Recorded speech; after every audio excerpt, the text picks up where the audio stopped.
ആറന്മുള വിമാനത്താവള വിവാദ ഭൂമിയിൽ വീണ്ടും സ്വകാര്യ കമ്പനിയുടെ ഇലക്ട്രോണിക് ക്ലസ്റ്റർ പദ്ധതിക്കായി IT വകുപ്പ് നീക്കം.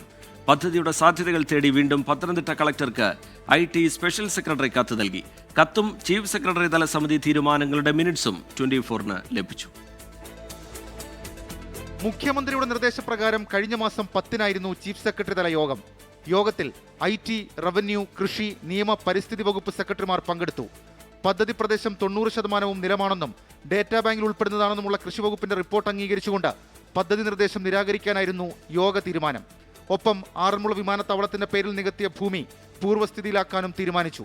ഇത്തരം പദ്ധതി നിർദ്ദേശങ്ങൾ സമർപ്പിക്കുന്നതിന് മുൻപ് സ്വീകരിക്കേണ്ട നടപടികളെക്കുറിച്ച് KSITIL MD നിർദ്ദേശങ്ങൾ നൽകാനും തീരുമാനിച്ചിരുന്നു.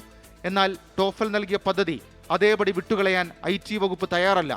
വീണ്ടും പത്തനംതിട്ട കളക്ടറിൽ നിന്നും ഈ മാസം 2-ന് IT സ്പെഷ്യൽ സെക്രട്ടറി റിപ്പോർട്ട് തേടി. പദ്ധതി പ്രദേശത്തിന്റെ വിവിധ വിവരങ്ങൾക്കൊപ്പം പദ്ധതി നിർദ്ദേശങ്ങളും കളക്ടറോട് പരിശോധിക്കാനാണ് ആവശ്യപ്പെട്ടിരിക്കുന്നത്.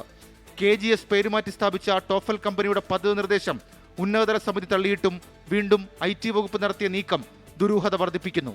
24 തിരുവനന്തപുരം.